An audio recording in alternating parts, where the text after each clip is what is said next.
বাংলাদেশের রাজনীতিতে Bharat, China, America প্রভাব বিস্তার করে। বাংলাদেশের যে সেনাবাহিনী আছে তারা রাজনৈতিক নয়, কিন্তু রাজনীতিরও একটি ভূমিকা আছে। কথায় আছে যে মানুষ হচ্ছে রাজনৈতিক জীব। সো প্রত্যেকটা মানুষের মধ্যেই রাজনীতি কাজ করে। সো কেউই আসলে রাজনীতির বাইরে নন। যেমন আমাদের দেশের যতই যা বলেন না কেন যে সেনাবাহিনী রাজনীতির সাথে সম্পৃক্তি নয়, কিন্তু ইতিহাস যেটা বলে যে সেনাবাহিনী আরো বেশি সম্পৃক্ত। কিভাবে সম্পৃক্ত? যেমন এই দেশ শাসন করেছেন তিনটি দল, আওয়ামী লীগ, বিএনপি এবং জাতীয় পার্টি। দেখা যায় যে দুটি দলেরই যে নেতা ছিলেন জিয়াউর রহমান এবং এরশাদ, দুজনই সেনাবাহিনী থেকে আসছেন। সো সেনাবাহিনী রাজনীতির সাথে সম্পৃক্ত নয়, কথাটা সত্য নয়। এখন আমাদের দেশের রাজনীতিতে বিশেষ করে ক্ষমতায় যাওয়ার ব্যাপারে সেনাবাহিনীর ইচ্ছা অনিচ্ছা অনেকটা কাজ করে। এক সেনাবাহিনী কাকে চায় কাকে চায় না, এবং এগুলো নিয়ে দেন দরবার হয়, কিলিং হয়। যেমন এর আগে আমরা দেখছি যে সেনাবাহিনীর মধ্যে অনেক মতবিরোধ ছিল, কর্নেল তাহেরের ফাঁসি হয়, খালেদ মোশাররফকে হত্যা করা হয়। বিভিন্ন কিছু এটার সাথে সম্পৃক্ত সেনাবাহিনীর মধ্যে।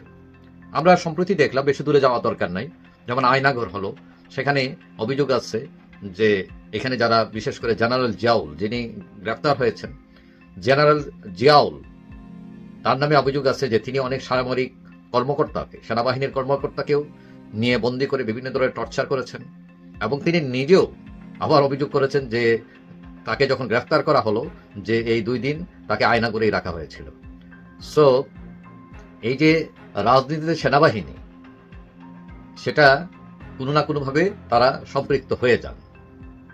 এখন কথা হচ্ছে যে আমাদের দেশের যে সেনাবাহিনী আছে, সেনাবাহিনীর ইচ্ছা অনিচ্ছা, কাকে চাই কাকে চাই না, তারা সরাসরি বলে না, কিন্তু তাদের কার্যকলাপে তাদের বাহিনীর ইচ্ছা অনিচ্ছা অনেকটা প্রকাশিত হয়। যেমন প্রধানমন্ত্রী শেখ হাসিনা কয়েকদিন আগে পদত্যাগ করে ভারতে পালিয়ে যান। তার পদত্যাগ নিয়ে যদিও সন্দেহ আছে, কেউ কেউ বলছেন তিনি পদত্যাগ করেননি, কিন্তু সত্য হচ্ছে তিনি আর দেশে নেই, তিনি এখন ভারতে অবস্থান করছেন। এখন অনেকেই মনে করছেন যে সেনাবাহিনী চায় নাই বলেই তাকে চলে যেতে বাধ্য হয়েছেন তিনি। সেনাবাহিনী চাইলে হয়তো তিনি থাকতে পারতেন। এখন শেখ হাসিনা চলে যাওয়ার পর বর্তমানে যে সরকার দেশ চালাচ্ছেন, অন্তর্বর্তীকালীন সরকার ডক্টর ইউনূসের নেতৃত্বে, সেখানে ছাত্ররা আছেন এবং অনেকেই মনে করেন সেনাবাহিনী ব্যাক করছে ছাত্রদের এই অন্তর্বর্তীকালীন সরকারকে। এখন যে রাজনৈতিক দলগুলো আছে তাতে দেখা গেছে যেখানে অনেক দল আছে, বিশেষ করে বিএনপি, জামাতে ইসলাম সহ আর অনেক দল আছে, কিন্তু সেনাবাহিনী তাদের কারোকে একটু পাত্তা বেশি দিচ্ছে, কাউকে দিচ্ছেই না সেরকম। এখন পরিস্থিতি যাতে বোঝা যাচ্ছে যে সেনাবাহিনী তারা বিভিন্ন ধরনের সরকারের সাথে লেয়াজু আছে তাদের, এবং বিশেষ করে শেখ হাসিনা চলে যাওয়ার পর সেনাবাহিনী দেখা গেছে যে তারা অনেকটা পজিটিভ ছিল, এবং যারা রাজনীতিবিদরা আছেন তাদের মধ্যে দেখা গেছে বিশেষ করে জামাত ইসলাম, ইসলামী দলগুলো এবং ছাত্রদের ব্যাপারে তারা অনেকটা পজিটিভ। কিন্তু বিএনপি ব্যাপারে তারা যদিও সামনাসামনি কিছু বলছে না, কিন্তু অনেকেই মনে করেন যে বর্তমান সেনাবাহিনী তারা আওয়ামী লীগের বিরুদ্ধতা আছেই, সেখানে ভারতকে খুব একটা ভালো চোখে দেখছে না। তাদেরকে তারা চায় কি চায় না এটা ভবিষ্যতে দেখা যাবে, কিন্তু এটা বোঝা যাচ্ছে যে আওয়ামী লীগ এবং বিএনপি এই 2 দলের প্রতি সেনাবাহিনীর হয়তো প্রশ্ন আছে তাদের, এবং তারা খুব একটা স্পেস দিতে চাচ্ছে না তাদেরকে। তো এখন কথা হচ্ছে এইখানে একটা আগেও ফর্মুলা ছিল -2 ফর্মুলা, যে আওয়ামী লীগ এবং বিএনপি বাদ, কিন্তু এই 2টি দল বাংলাদেশের সবচেয়ে বড় দল, এবং এই 2টি রয়েছে প্রচুর সমর্থক, এবং এই দলগুলোর বিরুদ্ধে অনেক অভিযোগ আছে। তারা ক্ষমতায় দীর্ঘদিন ছিল এবং গণতন্ত্র, হত্যা, নির্যাতন, কণ্ঠরোধ সহ অনেক অভিযোগ আছে এই 2 দলের বিরুদ্ধে। জাতীয় পার্টির বিরুদ্ধেও আছে, তারাও ক্ষমতায় ছিল।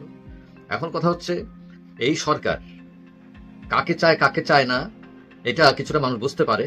আমি বলছি যে জামাতে ইসলাম, ছাত্ররা এবং ইসলামী দলগুলো তারা অনেকটা পজিটিভ ওয়েতে আসছে জামাতের কাছে, এবং নেগেটিভ ওয়েতে আওয়ামী লীগ এবং বিএনপি। কিন্তু এই পার্থক্যটা হয়তো বা এই সিচুয়েশনটা বদলে যেতে পারে রাজনৈতিক মেরুকরণের কারণে।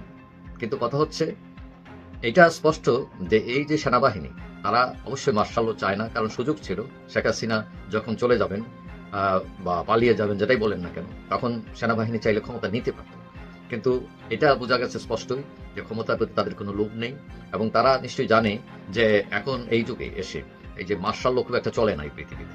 এবং মার্শাল ল দিয়ে মানে বেশি দিন টিকা যায় না। এখন এমনকি আফ্রিকাতেও মার্শাল লর প্রচলনটা অনেক কমে এসছে, কারণ তারা জানে যে গণতান্ত্রিক এই বিশ্বে মার্শাল লকে সাপোর্ট করে না।